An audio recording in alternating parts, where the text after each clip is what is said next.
the game that we're going to be discussing. Now, let me just say that when we do more of these, more than likely we're going to be doing newer games to come out. I think for our first episode, though, we're wanting to do a game that we've always had discussions about that we don't share the same opinion on. Yeah. Do you want to tell them what game that is?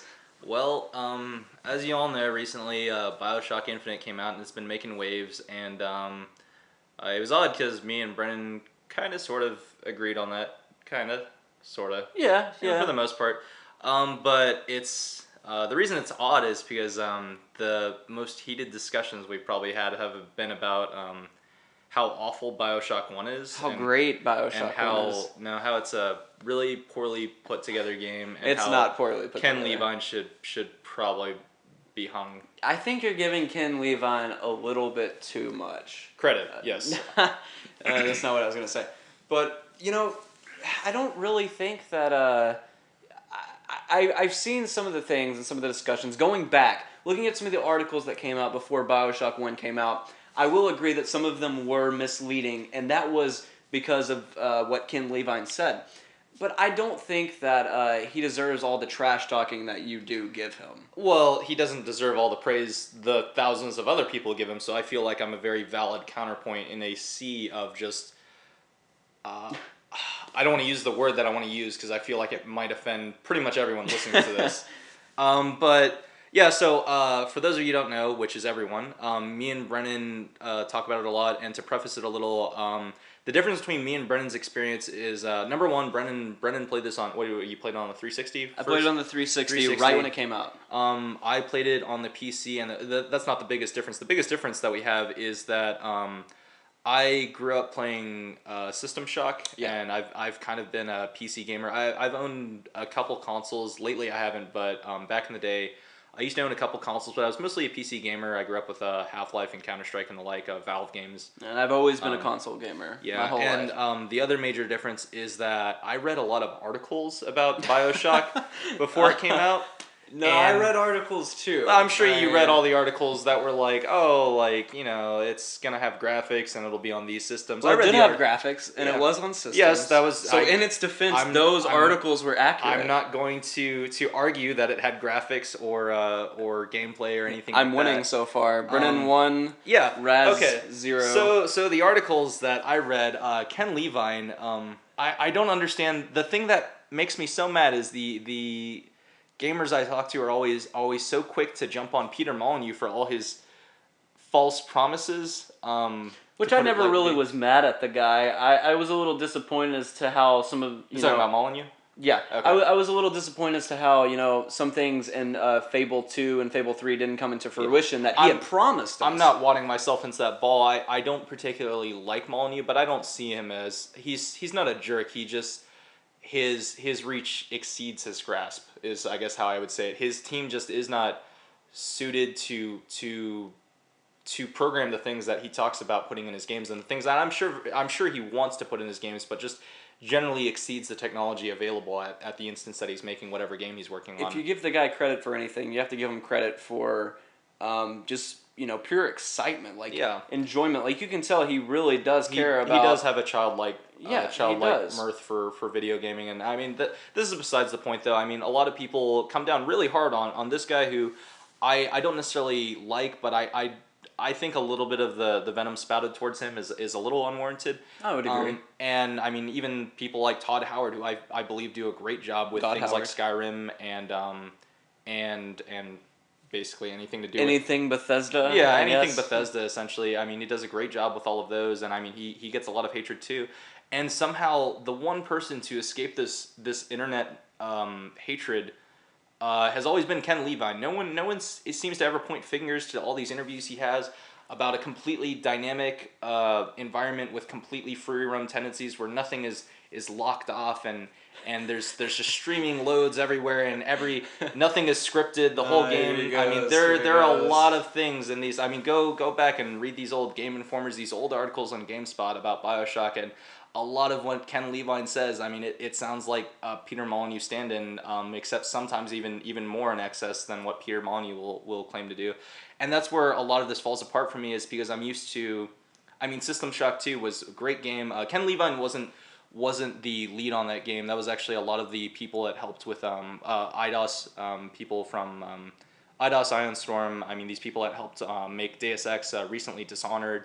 I believe the director, whose name I can't remember off the top of my head, but I believe he helped with some of the creative design on System Shock 2. And Ken Levine was there, but he was I can't remember what he was particularly in charge of, but he definitely just sat around with these guys, and you can tell a lot of the ideas from these games has rubbed off on him. But Bioshock, I feel really fails to deliver on really succeeding over System Shock 2. System Shock 2 had very complex, like Doom-like map design. Go look up go look up Hospital and System Shock 2 map on Google, and you will probably see a map that looks more complicated than any prison or building you've ever seen before. It's a very complex array of rooms and hidden secrets and all this other stuff. And Bioshock, I mean, yes, it is to a certain extent you can move around freely and go, but only when the game wants you to. You have maybe access to, I'd say, 4 or 5 areas at any given time that you can walk into. I'm talking about large areas, not rooms. I mean, there is a sense of exploration within the game, but it is a very linear game. Yes, it is. It's the map is not linear, but the gameplay experience is. There is cheese that you have to get to in 1 or 2 different rooms, and I mean you can go to other rooms, but there's no reason to until the story wants you to. The only I will say that the only reason for the real reason for exploration is to like try to find all the power, the tonics, the plasmids, and the power of the people machines. Yeah. And I think just the sense of exploration, the little that you're given, is good. I think that my favorite part about the game, and the reason I like it so much, is the atmosphere itself. Like being thrown into Rapture, this underwater city, and you're exploring it and you're seeing these things for the first time, and it's something that you haven't seen before. It is an interesting idea. I mean, it is essentially System Shock just placed underwater instead of in space, but it's got a unique sense of isolation in that, like, it's the same idea though. If you leave the premises, you're in space, you would implode, and here you would, I guess you would implode too. Actually, it's pretty much the same thing either way. Very similar ideas. And the problems I have with the game, I mean, the gameplay is much simplified from System Shock 2. We've basically got, I mean, there are, I will admit that there are a myriad of powers that work, but most people I see playing the game after the first couple chapters end up resorting to shock and either the wrench or a gun of choice, and it's just shock and shoot, or shock and hit, shock and hit. And that's basically what the gameplay boils down to after a while. Ken Levine mentioned that there would be a lot of complex interactions and constantly cited the 2 interactions that are actually in the game, which is water and electricity, which is a lethal combination for just about anyone. Which it kind of shows you in a somewhat tutorial in a scripted earlier in the event game. That it's not, you don't have to electrocute them in the water. I wouldn't say that part is scripted. It's just it's leading you to the water pretty much. And then we've got the one other interaction, which is the oil and fire interaction, which is more or less common in the game. Yeah. But yeah, Ken Levine constantly talked about these and talked about how a lot of the different environmental things would play into your powers and vice versa. And honestly, the only one you really use a whole lot is probably water and shock. Even the fire and oil really outweighs its usefulness after a while, because a lot of people just didn't find the fire very useful. Actually, use the fire more than anything when I played. Did you? Yeah. See, I always saw people using the shock because the fire is just damage over time, whereas the shock is instant and also adds CC to the mix. And I wanted to feel like I was Roy Mustang. Okay. Well, I can see a couple people using maybe some of the telekinesis every once in a while. Like there'd be obvious rooms where before you walk in, there's like an explosive barrel. And it's like, please chuck me at the enemies in this room. I get where you're coming from though. You're basically, there is a, not recommended, but there is definitely a better way to play. There's very obvious cues in the environment to what you are supposed to be doing in a room, and it's very clearly leading you towards the obvious solutions. The plasmids and the guns probably aren't the most balanced they could be.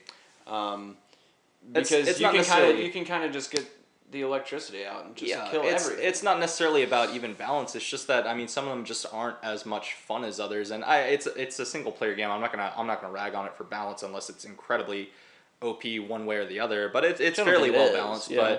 But the problem is, I mean, telekinesis really isn't that useful. Well, Fire, but it's necessary. fire, I suppose, if you're role playing, is great. But other than that, Telekinesis though is necessary because there are certain times within the game that you but have once to again, use that's the telekinesis. that's like it might as well be scripted. I mean, Yeah, I mean- they could make it a cutscene if they wanted to. At least they didn't do that. I guess I should give it that the benefit. But the gameplay, I just feel is a bit of a downgrade from System Shock. I'm sure a lot of PC gamers, especially that grew up with System Shock, would agree with that. And the gunplay is probably. I mean, it does what it does for a reason. I understand that it's more supposed to be an RPG focused first person shooter, not a straight first person shooter. So the guns, besides the sounds, feel very flat. Firing them isn't nearly as visceral as say firing a gun in say, and then this is a bit unfair, but Battlefield or even Half-Life or something like that, where you've got some recoil. Most of the guns, I mean, your vision doesn't really sway when you fire them or anything. In its defense, it did come out in 2007. Yeah, exactly. So 2007, really? It was 2007. Really? Wow. Yeah. Doesn't feel like it was... And I will say, I will be the first to admit that the game hasn't really aged that well. No, I remember it hasn't. I remember coming over to your house a couple of Yeah. months ago, and I'm like, all right, we're gonna solve this discussion now. We put in Bioshock, and I was the first person to say, well, this isn't quite what I remembered. No, this isn't exactly the Mona Lisa that you remember leaving on the wall when you left. To your defense, I don't believe I had the component cables plugged in. No, but, we definitely weren't playing in high def. yeah, which but I don't even think then- it would have made that big yeah, of a it difference. was a pretty. There's some parts of the game that have some pretty jagged edges by today's Yeah, standards. But yeah. I mean, this was at the beginning of a console generation. I can forgive it on graphics. Graphics are something I normally don't rag on too harshly on video games. They're not really that important to me. But that's the gameplay. The story is the other big draw that people love to talk about, and everyone loves to. I can't wait for this. Everyone loves to put on their fedora and talk about how this game enlightened them as a gamer and showed enlightened that me, I'll tell you. showed that there was this whole new world of gaming where things could have meaning and be pertinent. It to the real world. revolutionized gaming as we know it. Yes, absolutely, totally. The story for those of you living under a rock, this will contain spoilers for the few of you still waiting to play Bioshock 1. But basically, If Andrew, you haven't played it, you probably don't need to play you it now. probably don't want to. You probably just play Bioshock just Infinite, skip which a couple games. that's just a different video. Yeah, so Entirely. we've got Andrew Ryan, who owns a bit of real estate under the ocean, A little. called Rapture, where all the major scientists and players of the time that are restricted by politicians and all this stuff that's that surface side that nobody likes, that gets in the way of progress and all of that. And it sounds great, like a great utopia at first, and then suddenly it all falls apart because there's this thing called Atom discovered. It completely wrecks the ecosystem of Rapture. People go crazy trying to harvest this and become basically super mutants, and that's Splicers. yeah, and that's where you come in as well, I can't say your name. Booker DeWitt. Yeah, Booker DeWitt. No, that's where the main character comes in. You crash off a plane, which serves no purpose, I guess, other than to get you out in the ocean. And you crash. You go into a bathysphere, which is essentially an underwater elevator, and you're given this elaborate slideshow by Andrew Ryan himself talking about how What awesome makes he a is. man? Yeah, what makes a man? I chose. He rips off Castlevania for a little bit. No, he Dracula doesn't. from Crest. Yeah, he does a little bit. not But you go underwater, and then it's off to shooting things and saving or killing little sisters as your heart desires. Harvesting. Or saving little sisters. Harvesting, aka murdering, or saving little sisters They until. deserve it. And the big plot twist that everyone loves to talk about, well, I suppose there's two, but they happen around the same time, is you eventually find out Andrew Ryan is still alive. What? Oh no! Get And outta here. And you confront him, and you find out that he does not like golfing. That's a good way to put it, I guess. You beat him over the face with a, is it a driver or is it an iron? I can't remember. I'm pretty sure it's an iron. This is important. Chooses the 7-iron, I think. Obeys. Maybe it was a sand wedge. That would be particularly painful. Obey. But you beat him to death with a iron, and you find out that all this time the guy talking to you Atlas. over your headset, yes, Atlas, has been controlling you with a clever phrase that has been sprinkling into the game liberally. Would you coinly? Yeah, what a twist. Yeah, right? would you coinly? Frank Fontaine, would you yes. kindly? When I first got to that point, I just kind of sat there. You were speechless, right? And I was speechless, and you want to know why? Why? Because it was one of the greatest moments I had in a video game, that discovery. And I'm not even shitting you. Like, up to that point, 2007, that was one of my favorite moments in a video game.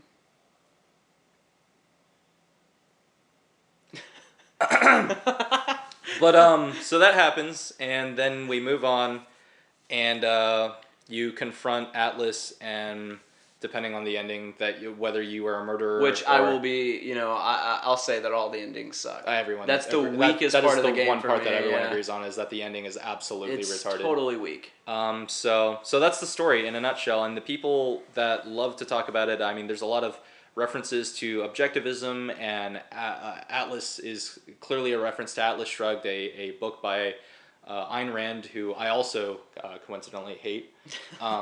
You don't say. But she, her whole idea and the objectivism kind of weave together, and the idea is very much what Andrew Ryan is saying when you're on the bathysphere, that the utilitarian means is the most important.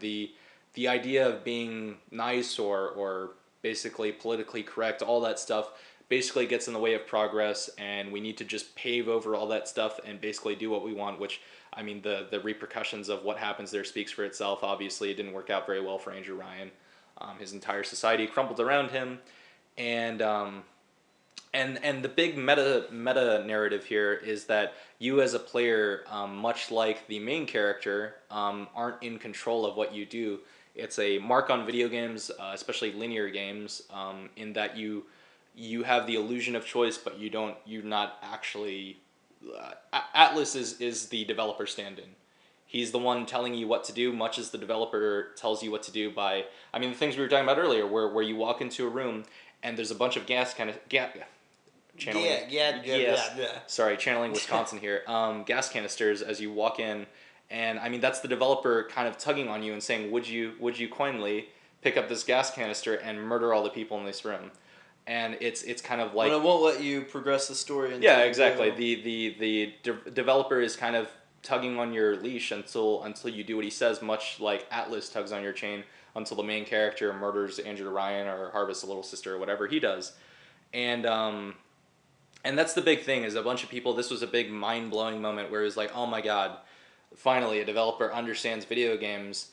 But the problem is that this whole game is I mean, you get little bits and pieces on audio tapes of people talking about objectivism, and in between it, what are you doing? You're shooting people in the face and proceeding through, in my opinion, some of the most boring gameplay, since, I mean, it's one step above Call of Duty. Call of Duty, if you could hold two different guns. That's just wrong, man. A lightning gun and a machine gun.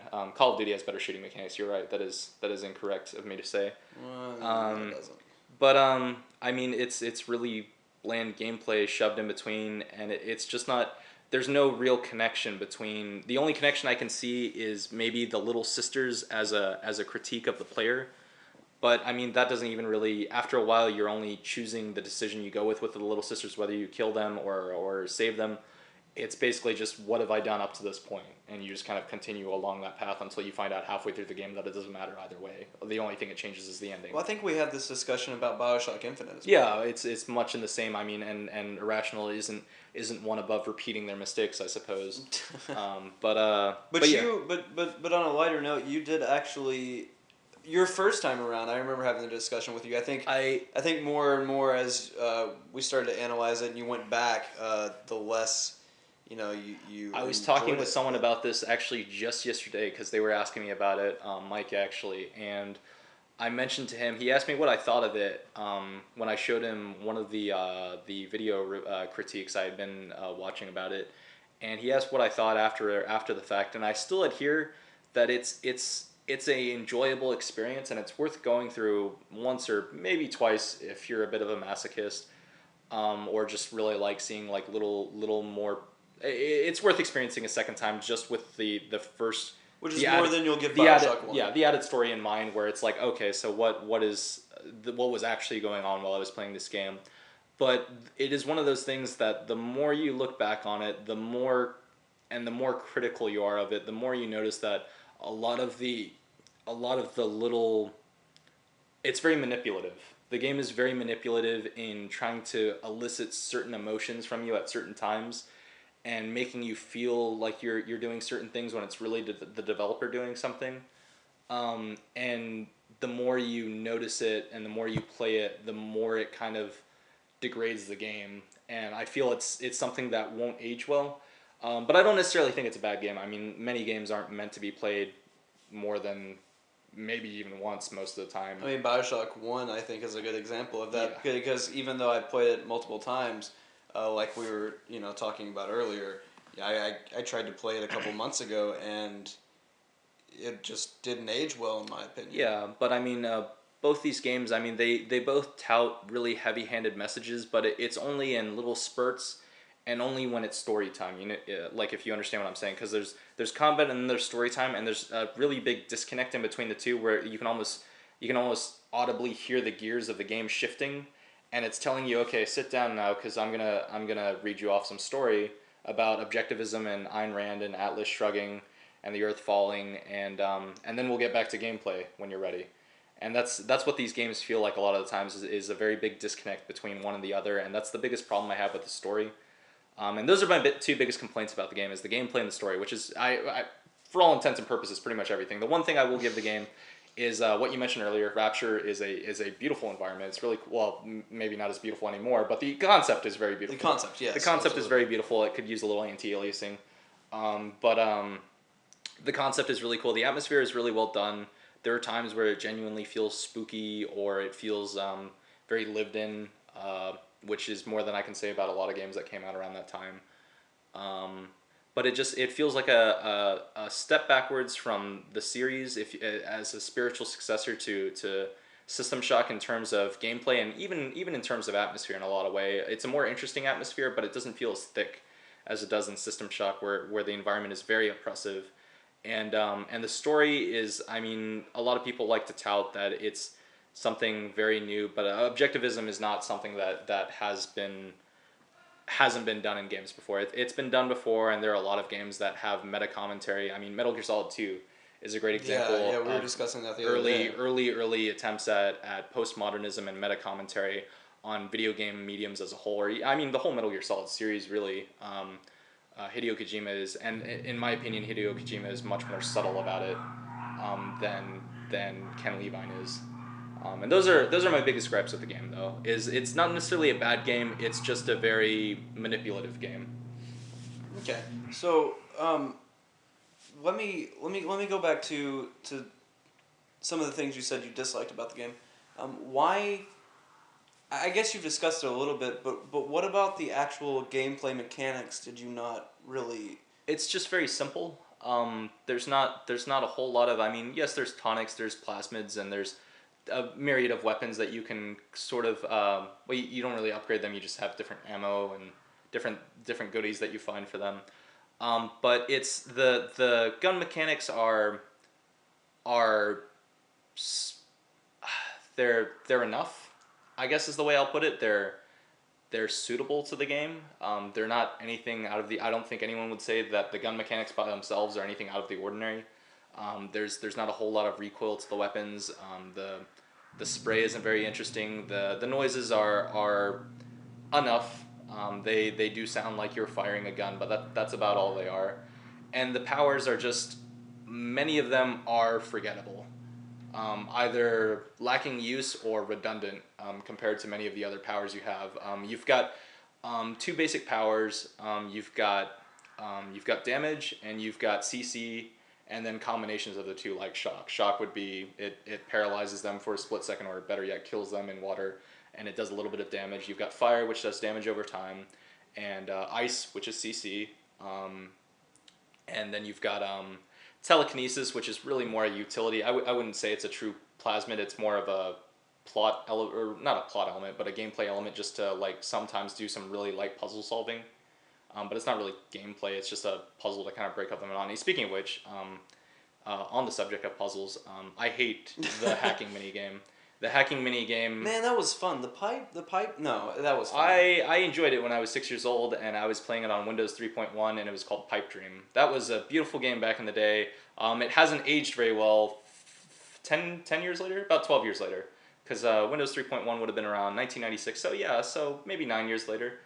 We've still got the same mini game going on to hack. You're not good at math. To hack cameras with apparently an assortment of pipes in them. Well, and safes and safes with an assortment of pipes in them, and right, and all variety of mechanism with just apparently a mess of pipes just going through them, powering them.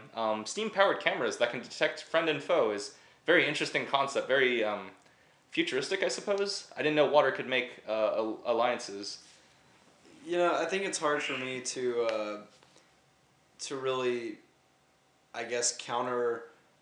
You know, have a counter argument because you're wrong. No. It's hard for me to have a counter argument for the whole guns and gameplay mechanics. Only because it has been so long since I played the game. But I really do think that there is enough variety within the weapons to keep you going throughout the story. Now, not necessarily for replay value, but I think as far as like a single like one-time story, enough to keep you interested. I think it's enough to keep you interested for one playthrough at least.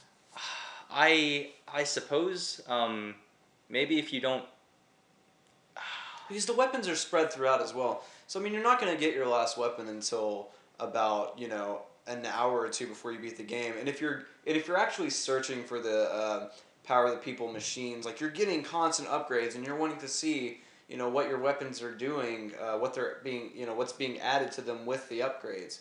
You're getting upgrades to your plasmids, so you're seeing more to like your ice plasmid and more to like your shock jockey and stuff. I think it just adds more because through the progression of the story, you're going to want to constantly upgrade, and you're going to want to constantly see, even if you're only going to use it once, you're going to want to test it out on enemies and kind of see what it can do.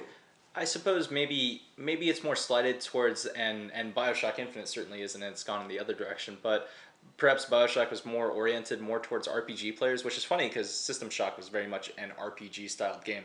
The guns in that game especially felt awful. But the idea in an RPG is you're grinding stats and they're getting stronger and you feel like you're getting stronger. But as an FPS player, I guess maybe that was my other problem, was around the time I was obsessed with Counter-Strike and Half-Life and many mouth-frothing like arena shooters. And so the guns just felt very flaccid to me.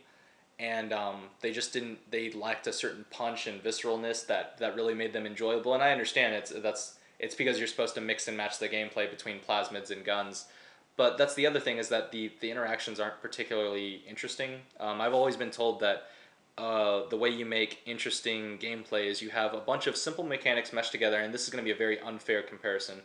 But you take a bunch of very simple mechanics that are understandable, like when I make noise, a guard will walk over, or when I, like in Metal Gear Solid, when I walk in the snow, my footprints will be there, and the guard will detect it, and they'll follow my footprints. Things like that, simple mechanics, and you mesh them all together, and so many simple mechanics all work, interweaving together, is what creates interesting gameplay in that facet. When you're not making a straight first-person shooter and kind of making a hybrid game.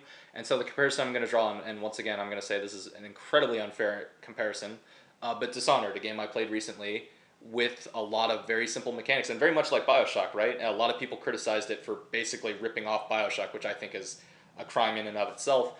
But Dishonored features, everyone remembers the blink. the ability to summon rats, to the ability to possess things, and they're all very simple in and of themselves. If you just look at each individual power, they're all very simple. Blink blinks you forward, it teleports you forward a certain set distance. Rats, summoning rats, they will eat bodies, and they're rats. When you possess something, you become it, and you can walk around for a couple seconds.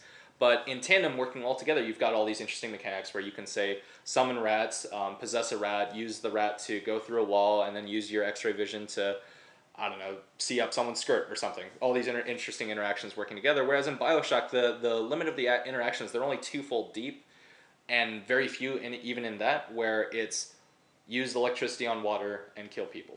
Well, I think Bioshock was always meant to be just a straightforward shooter that was basically held together by its environment and by its storytelling. Now, I think there are some parts of the story, like the ending, that are extremely weak, and that you could argue were just half-assed put together.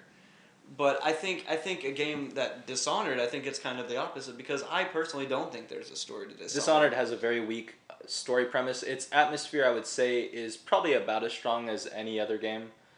Probably doesn't match quite up to Bioshock in terms of flair, but it still has a very interesting kind of steampunk Victorian pseudo futuristic feel to it. Well, it's a very cool stylistic game. But the thing is that Dishonored has gameplay in spades.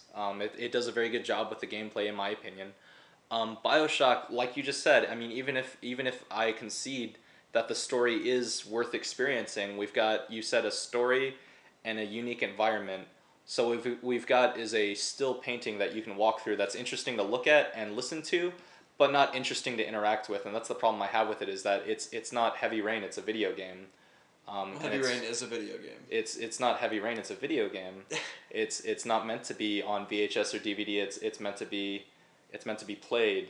And that may be one of our biggest disagreements that we've always had. You could talk about like the Uncharted franchise when discussing this, but I've always been a fan of storytelling. And that's probably a reflection of our characters as a whole. You with a film background, yeah, and me more with a computer-y background. Mm-hmm. I'm much more interested in play mechanics and how they mesh together, and you're much more interested in creating probably a cohesive world to live in. Exactly. And so that's probably why, and maybe that's the moral of the story, is that Bioshock is an interesting world to live in, but not necessarily the sharpest crayon in terms of in gameplay. And so I think that's probably where the biggest disagreement comes from, and it probably stems a lot from, if you look at the same example, a lot of console gamers that played Bioshock were thrilled with it. Mm-hmm. And much of console more recently, especially when disc-based media started becoming big with the PS1, the PS2, mm-hmm. and currently with the 360 and the new consoles, was about these new graphics coming out and how much stuff we could throw on the screen and how many polygons it could have and how interesting it could look. Whereas PC gaming has always kind of had that. I mean, I wouldn't say that we had cutting-edge graphics from the get-go. It's always just been a couple years ahead, and perhaps PC gamers are more jaded with graphics and environments, and focus a little bit more on gameplay. And so maybe and the other thing obviously is System Shock as a background, whereas console gamers don't really have that as a background unless they graduated from PC gaming and decided to move over to console. But PC gamers generally seem to around that time period, I don't think I could say this for sure now, but around that time period, PC gamers were much more interested in finding new interesting gameplay mechanics. Whereas console gamers were kind of enamored with, especially since that was almost a launch title with the 360. It was within the first year it came out, right? The 360 came out in 2005.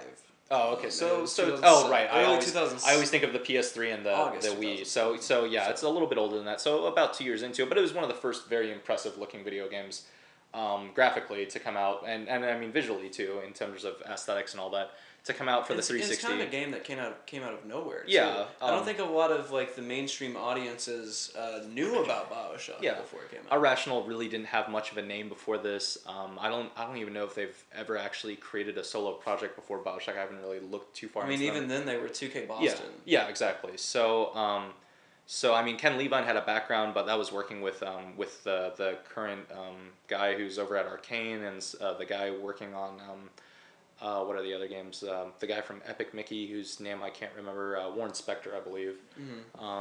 And he worked with those, and console gamers were kind of enamored. They were still kind of enamored. I mean, it was still the honeymoon era for the 360, and people were still kind of enamored with graphics and all these incredibly realistic worlds that could be created.